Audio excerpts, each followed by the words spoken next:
She would pay for this lie with more than just her soul. The thought was a cold stone in her stomach, a constant companion in the silent, sprawling penthouse that felt more like a museum of wealth than a home.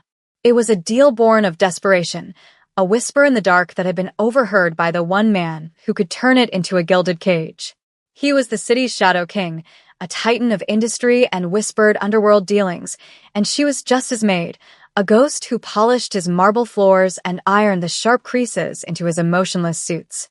This is the story of a desperate bargain, a fake love that threatens to become the most dangerous and most real thing in their lives. Stay until the end to discover if a heart built of ice can truly be melted by a love it was only meant to perform. Zola moved through the vast apartment with a practiced, silent grace, her presence a mere whisper against the cold gleam of glass and chrome.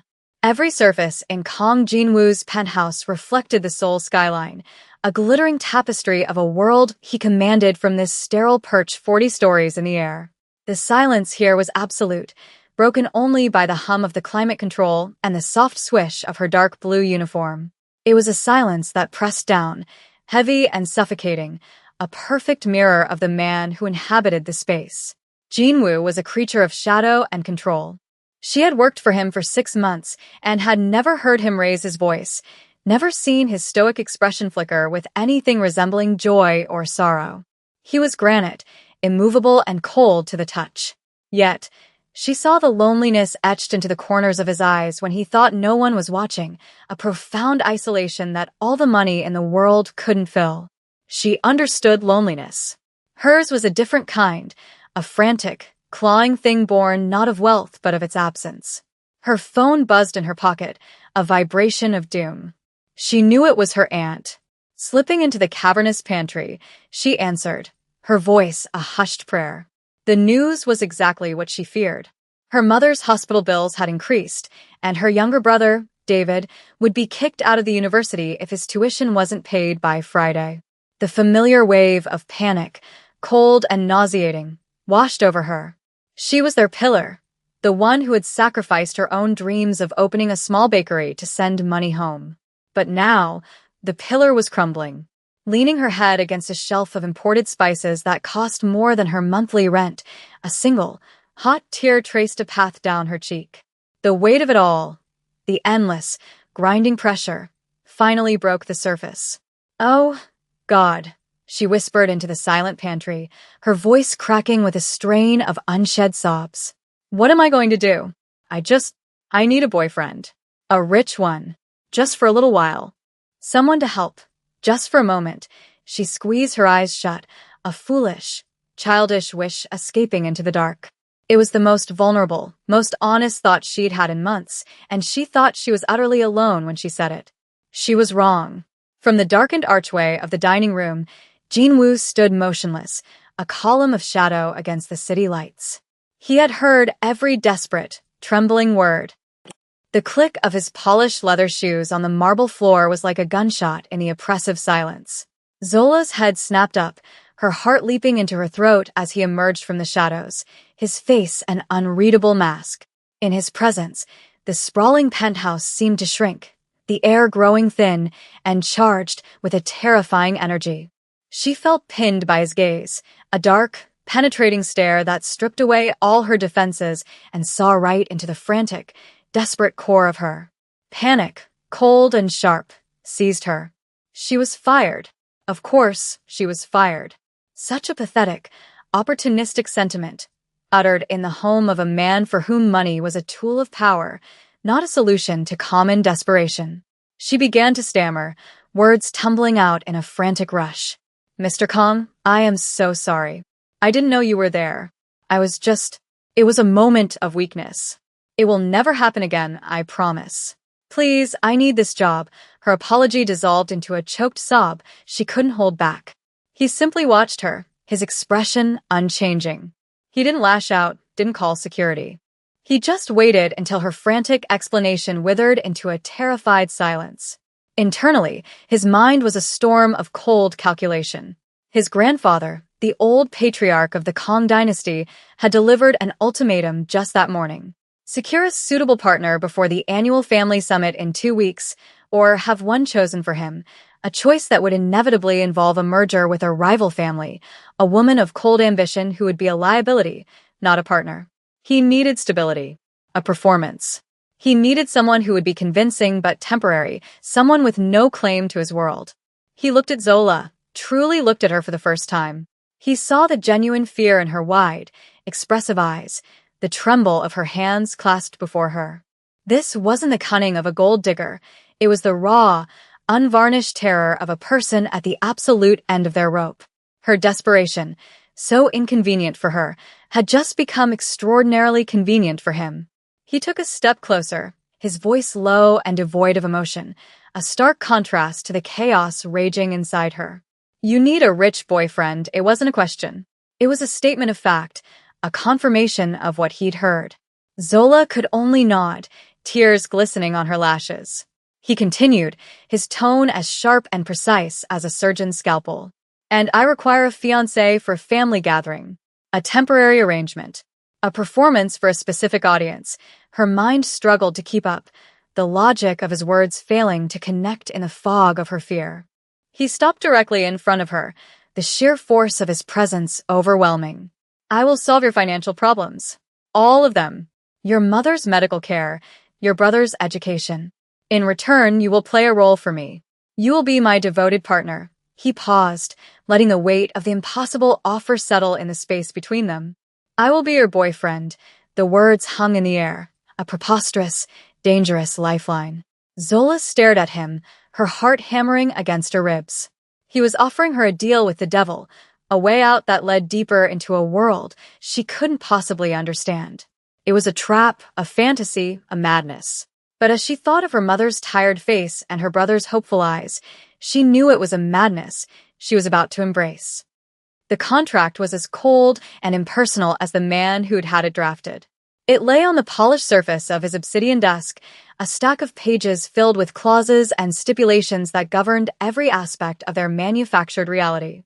Zola's hand trembled as she signed her name, the ink a stark black signature sealing her fate.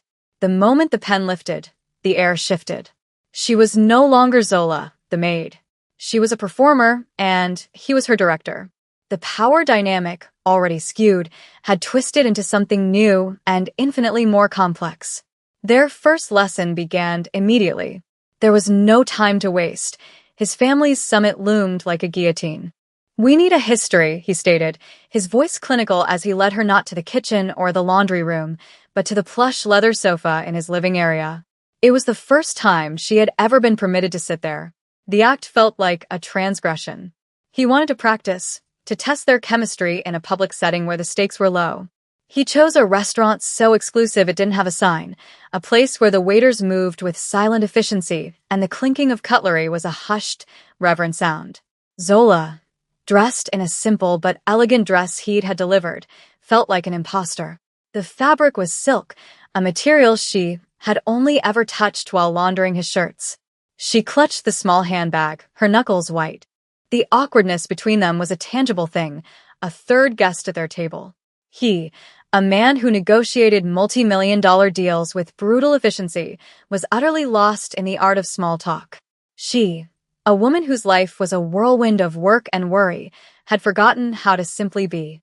So, she began, her voice a little too loud in the quiet room. How should we say we met? Jean Wu stared at a bread roll, as if it held the secrets to the universe. His mind, a fortress of strategy and logic, had no file for fabricating romance. He had always acquired what he wanted through power or payment. He had never needed to charm. At the opera, he said finally, the words sounding foreign on his tongue. Zola's eyes widened slightly. I've never been to the opera. I own the controlling stake in the Seoul Metropolitan Opera House, he replied flatly, as if that explained everything. It is a plausible venue for our social circles to intersect. His answer was so devoid of romance, so transactional, that a small, nervous laugh escaped her lips. The sound surprised them both. For a fleeting second, the tension broke. He looked at her, truly looked at her, and saw not the desperate woman from the pantry or the terrified employee, but a woman with a light in her eyes, a warmth that his sterile world desperately lacked. He noticed the way a strand of her dark hair curled beside her ear, the genuine amusement in her smile. An unfamiliar feeling stirred within him, something that wasn't part of the contract. He cleared his throat, the stoic mask slipping back into place, but the crack was there. "We will say we met at a charity gala I hosted." More believable, Zola nodded, a real smile touching her lips this time. "Okay, a gala." As the evening wore on, under the pretense of building their story, they spoke more than they had in her entire 6 months of employment. He learned her brother's name was David and that he was studying engineering. She learned he drank his coffee black and despised modern art. They were constructing a lie, brick by awkward brick, but beneath the fiction, a fragile, unplanned foundation of truth was beginning to form.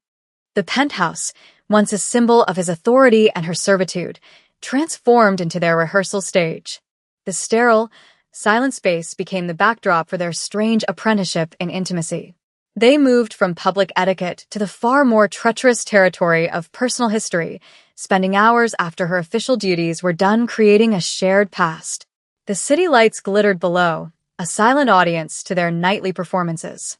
During one such session, surrounded by architectural blueprints and financial reports on his coffee table, Zola strayed from the script. They had been inventing a story about a shared holiday, a ridiculous fiction about a trip to Jeju Island that felt hollow and false. She looked at him, truly looked at the man behind the carefully constructed armor, and asked a real question. "What do you do when you're not this?" She asked softly, gesturing vaguely at the imposing apartment, at the aura of power that clung to him like a shroud. The question hung in the air, simple yet profound. It caught him completely off guard. He paused, his gaze shifting to the floor-to-ceiling windows that framed the vibrant, living city he possessed but never participated in. What did he do? The answer was a stark, echoing void. He worked. He strategized. He attended meetings where sharks in tailored suits circled each other. He ate alone. He slept alone. He had no hobbies, no pastimes, no friends who were not business associates or subordinates. The silence stretched, becoming a confession more eloquent than any words he could have offered. He felt a sudden, sharp pang of something he could only identify as shame. He, Kong Jinwoo, who had everything, had nothing. Unable to answer, he deflected, his voice a low rumble. "And you? What did you dream of before this?" He gestured towards her, encompassing her current reality of servitude and sacrifice. The question opened a door inside her that had been locked for a long time. A genuine, wistful smile touched her lips. She spoke of her childhood, of the small, cramped kitchen that was always filled with the warm, sweet scent of her mother's baking. She described her dream, not of wealth or power, but of a small, sunlit bakery with a blue door, a place where people would come for coffee and warm bread, a place filled with laughter and community. Her words painted a vibrant, sensory world of warmth, family, and simple joys, a world that was the complete antithesis of his own. As he listened, standing by the window, his reflection a ghostly figure superimposed over the sprawling city, he felt the stark emptiness of his own existence like a physical blow. Her dreams were not about acquiring things, but about creating connection. He commanded an empire of concrete and steel, but she spoke of an empire of warmth and flower.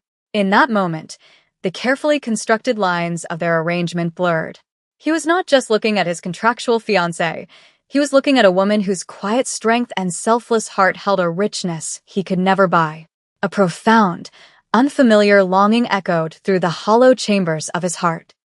The day of the Kong family summit was approaching with the inexorable dread of a final judgment. The pressure was mounting, and the final pieces of their elaborate performance had to be set. The most crucial element was her transformation. Zola, the quiet maid, had to become a woman who could stand beside Kong Jinwoo and not look out of place, a woman who could withstand the piercing scrutiny of his formidable grandfather. He hadn't told her the full truth about his family's business, but she could feel the danger humming beneath the surface of his life. One afternoon, the penthouse was filled not with the scent of cleaning supplies, but with the rustle of silk and the murmur of a high-fashion stylist and her assistants. Racks of designer gowns were wheeled in, a dazzling array of colors and fabrics that made Zola's head spin. She felt like a doll being dressed, an object being prepared for display. One by one, she tried on the dresses, each one a more expensive and beautiful costume than the last. Finally, the stylist chose a gown of deep sapphire silk that shimmered like a captured night sky. It clung to her curves, the elegant cut highlighting the graceful line of her neck and shoulders. When she stepped out of the bedroom, the assistants fell silent. Jinwoo was on the phone, his back to her, his voice clipped and authoritative as he finalized a business deal. Then he turned. The words died in his throat. The phone slipped slightly in his hand. For the first time since she had known him, Kang Jinwoo's mask of detached control shattered completely. His eyes, usually so guarded and cold, widened almost imperceptibly, tracing the silhouette of the woman before him, as if seeing her for the very first time. He saw not an employee, not a contractual partner, but a vision of breathtaking elegance and beauty. He ended his call abruptly, his gaze never leaving her. "There is one final thing," he said, his voice huskier than usual. "We may be expected to dance." He gestured to a small speaker, and a soft, classical melody filled the vast living room. "I will teach you." He moved toward her, and the space between them crackled with a new, terrifying energy. This was not part of the business transaction. This was something else entirely. He reached for her, his movements hesitant for once. He placed one hand on the small of her back, the warmth of his palm seeping through the cool silk of her dress. The touch was a bolt of lightning, a jolt that shot through Zola's entire body, making her gasp softly. He felt it too, a current that short-circuited the complex wiring of his brain, leaving only the stunning, overwhelming reality of her in his arms. Her heart hammered against her ribs, a frantic drumbeat against the slow, languid melody. All his calculated thoughts, all his strategies and defenses, evaporated. There was only the scent of her perfume, the feel of the silk beneath his fingers, and the profound depth in her eyes. The dance was clumsy at first, a hesitant series of steps on unfamiliar ground. But then, they found a rhythm. They moved together, the vast city's skyline their witness, the line between performance and reality dissolving with every beat of the music. The pretense melted away, burned off by the heat of a connection that was entirely, dangerously real. The music faded, but they didn't stop. They stood in the center of the room, still holding each other, their faces inches apart. The only sound was the frantic, synchronized beat of their two hearts. His thumb brushed against her cheek, a whisper of a touch that sent a shiver through her entire being. The world outside the penthouse windows, with its millions of lights and hurried lives, ceased to exist. There was only the space of a breath between them, a space charged with unspoken questions and terrifying possibilities. Jinwoo's mind, a place usually filled with cold logic and calculated risks, was utterly silent. All he knew was the magnetic pull towards her, an instinct that bypassed reason and went straight for the heart he hadn't known was still beating. He leaned in, his gaze dropping to her lips, and for a heart-stopping moment, Zola thought he was going to kiss her. The thought was both a prayer and a panic. But then, a flicker of his old self returned. He pulled back, the movement sharp and decisive, breaking the spell. The air rushed back into her lungs, cold and painful. "The car will be here at 7, he said, his voice a low, gravelly thing, a poor imitation of his usual detached tone. He turned away from her then, striding towards his office and closing the door behind him with a soft, final click, leaving Zola standing alone in the center of the vast room, her hand pressed against her racing heart. The sapphire dress felt less like a beautiful gown and more like a costume for a role she was no longer sure she could play without losing herself completely. The Kang estate was not a home. It was a fortress of tradition nestled in the hills outside Seoul, a place where ancient pines stood like stoic sentinels guarding generations of secrets and immense power. As their car swept through the imposing gates, Zola felt a wave of inadequacy, so profound it was almost paralyzing. The women she saw gliding across the manicured lawns were like creatures from another species, draped in jewels and exuding an effortless, inherited confidence. Jinwoo must have sensed her fear. His hand, warm and firm, covered hers where it rested on the seat between them.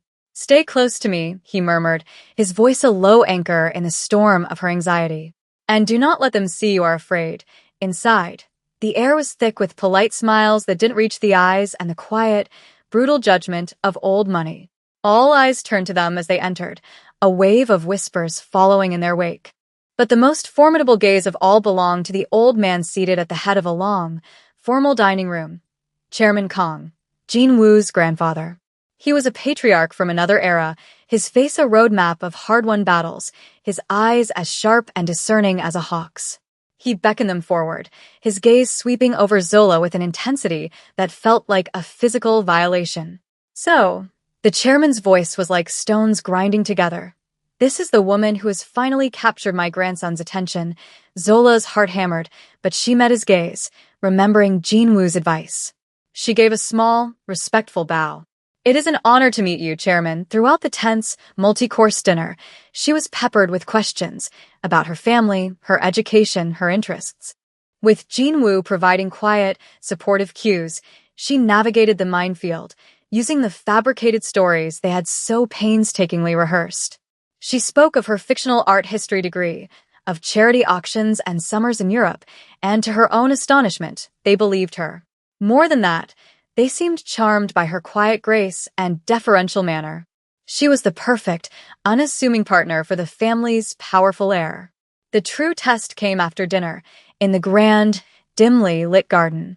Jin Woo was pulled away by his uncles to discuss business, leaving Zola momentarily alone. It was then the chairman approached her, his presence silencing the crickets. My grandson is a difficult man, he said, not unkindly. He has built walls around himself so high I feared no one would ever be able to climb them. He seems different with you.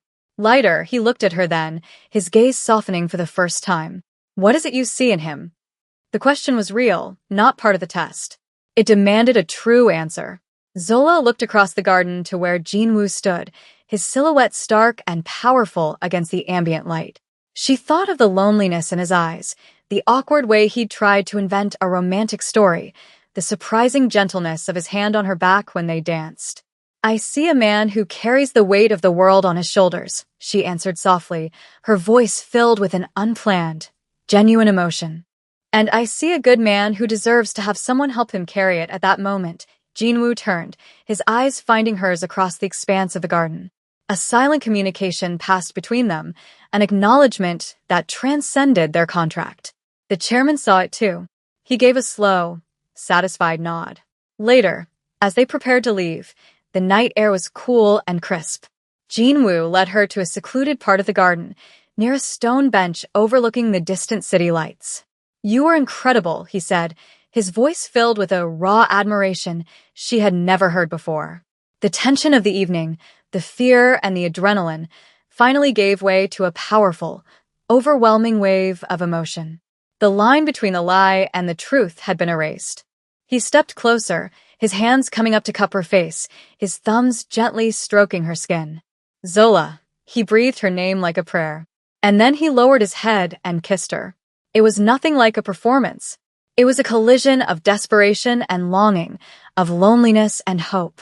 It was hesitant at first, then deepened into something raw and hungry, a confession of everything they couldn't say. In the shadow of his ancestral home, under the silent watch of the stars, their fake love story culminated in a moment of undeniable, earth-shattering truth. The drive back to the city was a masterpiece of unspoken tension. The kiss had changed everything, shattering the carefully constructed artifice of their arrangement and leaving them exposed and vulnerable in its wake. The silence in the car was no longer the comfortable, professional quiet they had once known. It was a heavy, charged thing, thick with the memory of that moment in the garden. Each of them was lost in a private maelstrom of confusion. For Zola, the kiss had been a devastating revelation. It had confirmed the terrifying suspicion that had been growing within her for weeks. She was falling in love with him. Not the idea of him, not the wealthy benefactor, but the man himself, the lonely, awkward, surprisingly gentle man hiding behind the granite facade. This love was a hopeless, dangerous thing, a feeling that had no place in their contract. She was an employee, a temporary fixture, and her heart had foolishly forgotten its role. She stared out the window at the blurred city lights, her reflection a ghostly image of a woman caught in a gilded trap of her own making. For Jinwoo, the kiss was a seismic event that had shaken the very foundations of his controlled world. He had never acted on impulse, never been ruled by emotion. His life was a series of calculated moves, strategic alliances, and emotional firewalls. Yet, when he had looked at her in that garden, so poised and strong under his grandfather's scrutiny, a fierce, primal wave of pride and possessiveness had overwhelmed him. The kiss had not been a strategic move to solidify their story. It was an act of pure, unadulterated want. The feeling terrified him. It was a weakness, a vulnerability he could not afford. Control was his armor, and this woman, with her quiet strength and disarming sincerity, had found the chink in it. He gripped the steering wheel, his knuckles turning pale, his mind racing to rebuild the walls she had so effortlessly breached. When they arrived back at the penthouse, the spell was broken. The familiar, sterile environment served as a stark reminder of their reality. He was the boss, she was the maid. He walked her to the door of her modest room down the hall from the main suite, a distance that suddenly felt like a chasm. "You performed your role exceptionally well," he said, his voice once again cool and distant, the warmth from the garden completely extinguished. "The initial payment, as stipulated in the contract, has been transferred to your account." The words were like a slap in the face. He was re-establishing the boundary, reminding her of what she was, a paid actress. The kiss, that earth-shattering moment of connection, was being dismissed as part of the performance. Pain, sharp and piercing, lanced through her chest. She couldn't meet his eyes. "Thank you, Mr. Kong," she whispered, her voice barely audible. She slipped inside her room and closed the door, leaning against it as the tears she had held back all night finally began to fall. Outside, Jinwoo stood motionless in the hallway for a long moment, his hand clenched into a fist at his side. He had done the logical thing, the safe thing. He had reinforced the terms of their agreement to protect himself from the emotional chaos she inspired. Yet, as he walked away down the cold, empty hall, he had never felt more alone or more like a fool. The fortress around his heart had been rebuilt, but now, from the inside, it felt exactly like a prison. The days that followed were a quiet, refined form of torture. The contract had been fulfilled, the money was in her account, enough to settle her mother's bills, secure her brother's education, and even put a down payment on a small commercial space. She was free. Yet, Zola found herself unable to leave. She told herself it was a sense of duty, that she needed to work out a notice period, but the truth was far more complicated. Leaving the penthouse meant leaving him, and that felt like a physical amputation. She retreated back into her role as a maid, becoming more silent and invisible than ever before. She polished surfaces that were already gleaming and avoided the rooms he was in, the vast apartment becoming a chessboard where they moved in a dance of mutual avoidance. The air between them was thick with unspoken words, with the ghost of a kiss that both of them were desperately trying to forget.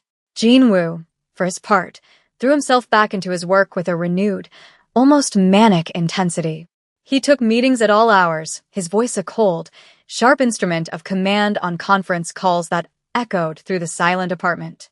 He was the lonely titan once more, surrounded by wealth and power, yet achingly alone. But something had fundamentally changed. The silence of his home was no longer a peaceful refuge. It was a roaring void that amplified her absence. He would catch her scent, a faint trace of the simple, clean soap she used, and his concentration would shatter. He would find himself staring at the spot in the living room where they had danced, the memory of vivid, painful specter. The world he had so meticulously constructed felt gray and lifeless, without the color she had brought into it. He had gotten what he wanted. His family was satisfied, his position secure. But he had lost something infinitely more valuable in the process. The breaking point came a week after the summit. Zola had finally gathered the courage to resign. She had typed a formal letter, her hands trembling, and planned to leave it on his desk while he was out. She was packing the few belongings she kept in her room, her heart a leaden weight in her chest, when he came home unexpectedly early. He found her with a small suitcase on her bed, his photograph, a gift from his smiling grandfather, taken at the summit, clutched in her hand. He saw the unshed tears glistening in her eyes and the resignation on her face.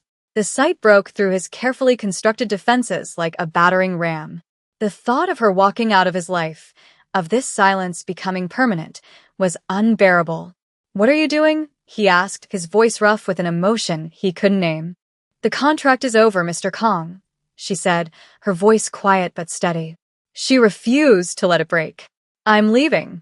My mother is stable, and David's tuition is paid. I have everything I wanted." He took a step into the room, his towering frame filling the small space. "Do you?" he countered, his dark eyes searching hers, demanding the truth. "Do you have everything you wanted?" The question hung between them, a final, desperate plea. Looking at the raw vulnerability that had finally cracked through his stoic mask, Zola knew the answer. The money had solved her problems, but it hadn't made her happy. It couldn't fill the void that leaving him would create. In that moment of shared, painful honesty, they both understood that their business arrangement had failed spectacularly by becoming something real, and its termination felt less like a release and more like a sentence. He closed the distance between them in 2 long strides, his presence overwhelming the small room. He gently took the suitcase from her hand and set it on the floor, his message clear. "You are not going anywhere." His hands came up to cup her face, just as they had in the garden, and this time there was no hesitation, only a desperate, consuming need. "Don't call me Mr. Kong," he said, his voice a low, ragged whisper. "My name is Jinwoo." The use of his given name, a simple intimacy they had never shared, was more potent than any declaration. It was an offering, a dismantling of the wall of formality that had always stood between them. Zola's breath hitched, a single tear finally escaping and tracing a hot path down her cheek. He wiped it away with his thumb, his touch infinitely gentle. "I was a fool," he confessed, his eyes boring into hers, filled with a regret so profound it stole her breath. "I built this life, this empire of glass and steel, and I thought it was enough. I thought control was the same as happiness. It's not. It's just empty." His confession was a torrent, the words tumbling out as if a dam had burst within him. "These last few weeks, pretending with you, it was the most real thing I have felt in my entire life. The silence in this apartment is deafening when you're not here. I don't want the silence anymore, Zola. I want you." Every word was a blow to the armor around her own heart. This wasn't the powerful, unapproachable tycoon. This was a man laid bare, admitting his loneliness, admitting his need for her. It was everything she had secretly, hopelessly longed to hear. "But the contract," she whispered, the last vestige of her defense. "It was all a lie. The contract was a lie," he agreed, his voice thick with emotion. "But this is not." He leaned down and pressed his forehead against hers, their breaths mingling in the small space between them. "I don't need a fake fiancé. I need you. I love you, Zola. Not as an employee, not as a partner in a deception, but as the woman who walked into my empty life and showed me what it means to feel something again." The words, "I love you," hung in the air, beautiful and terrifying. All her doubts, all her fears about their different worlds and the impossible gap between them seemed to melt away in the face of his raw, unvarnished honesty. The love she had tried so hard to suppress rose up inside her, fierce and undeniable. "I love you too, Jinwoo," she sobbed, the words a mixture of joy and relief. He kissed her then, a kiss that was not about performance or passion, but about promise. It was a kiss of homecoming, of 2 lonely souls finally finding their harbor. It was the end of the contract and the true, breathtaking beginning of their story. He held her tightly, as if he could absorb her into himself, unwilling to ever let her go. The grand, sterile penthouse no longer felt like a cage, but a sanctuary, finally, blessedly filled with a warmth that had nothing to do with the climate control and everything to do with the 2 hearts that had finally found their rhythm together. 2 years later, the scent of fresh bread and brewing coffee filled the air, a warm, comforting cloud that spilled out onto the bustling Seoul street. The morning sun streamed through the large front window of a charming bakery, illuminating the words painted in elegant script on the glass. Zola's Place. The door, a cheerful, welcoming shade of blue, opened and closed with a merry jingle, admitting a steady stream of customers. Behind the counter, her face glowing with a happiness that seemed to radiate from within, Zola placed a warm croissant into a bag for a customer, her smile genuine and easy. She wore a simple white apron dusted with flour over a comfortable dress, her hair tied back loosely. She looked nothing like the timid, uniformed maid who had once moved like a ghost through a silent penthouse, nor the terrified impostor in a sapphire gown. She looked like a woman who had found her purpose, a woman who was home. The bell on the blue door jingled again, and this time, the man who entered didn't come for the bread. Jean Wu, dressed not in a severe, corporate suit but in a soft cashmere sweater and casual trousers, smiled the moment he saw her. The harsh, guarded lines of his face had softened over the years, replaced by a warmth and contentment that had once seemed impossible. He no longer looked like a lonely titan, but simply like a man in love. He came around the counter and wrapped his arms around her waist from behind, resting his chin on her shoulder and inhaling the sweet, flowery scent of her hair. "How's my favorite baker?" he murmured into her ear, his voice a low, affectionate rumble that still made her heart skip a beat. "Busy," she laughed, leaning back against the solid warmth of his chest. "These cinnamon rolls are a bigger hit than your last corporate merger," he chuckled, the sound rich and real. He had delegated much of the day-to-day running of his empire, discovering that true wealth wasn't in a stock portfolio, but in stolen moments like these. He had learned to trade boardrooms for bakeries, finding more satisfaction in the simple joy on her face than in any multi-million-dollar deal. Their life was a beautiful juxtaposition of their two worlds. They still lived in the penthouse, but it was no longer a sterile museum. It was filled with the scent of her baking, with books and music, with the laughter of their friends. They hosted small, intimate dinners instead of cold corporate events.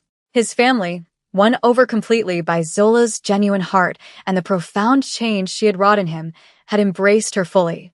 The chairman was a regular at the bakery, claiming Zola's scones were the only thing that could make him smile before noon. As the lunch rush subsided, Jean Wu took her hand, his thumb stroking the simple gold band on her finger. "Do you remember that first night?" he asked softly, his eyes full of the memory. "In that awful restaurant, when we tried to invent a story?" Zola smiled. "You wanted us to have met at the opera. It was a terrible idea," he admitted, a grin spreading across his face. "Our real story is so much better." He looked around the sunlit bakery, at the dream she had built, a dream he had been proud to help her fund, not as a transaction, but as a gift of love. He looked at her, his wife, the selfless caretaker who had saved him from himself.